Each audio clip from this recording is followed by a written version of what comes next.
A bit of optimism beginning to spark around the Outbound Tendered Volume Index, as it's shown an increase of 3.3% over the past month. The OTVI is one measurement of tendered truckload volumes throughout the U.S. that is updated daily. The index subsets include both van and reefer tender volumes, with van volumes having the greatest impact on the index overall.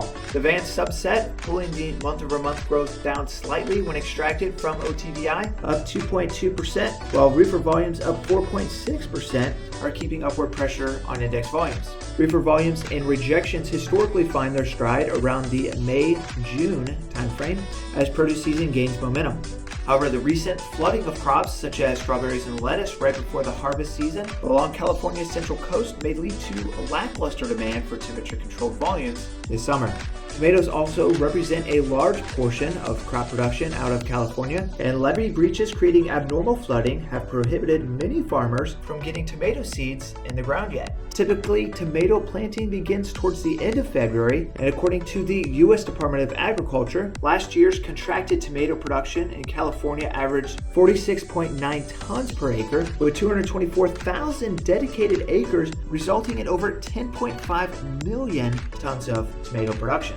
Based off those statistics, tomato harvest season alone would require upwards of 5,000 trailers if solely moved via truckload. The massive demand accompanied with the time sensitivity behind those moves, given they are perishable items, typically creates a welcome supply and demand imbalance for carriers. Even outside of the crops mentioned thus far, California is responsible for about half of the entire crop production across the U.S. Unfavorable harvest and planting conditions may also lead to inflationary concerns on produce in the coming months. According to the BLS, unadjusted percentage change in the CPI for food over the past 12 months is up 9.5%, with seasonally adjusted changes for the past 7 months increasing 0.6% on average. A supply shortage here would certainly add to the astronomical inflationary concerns surrounding food items, both for consumers and business owners alike. This has been your Bridge Logistics Market Update for the week of March 20th, 2023.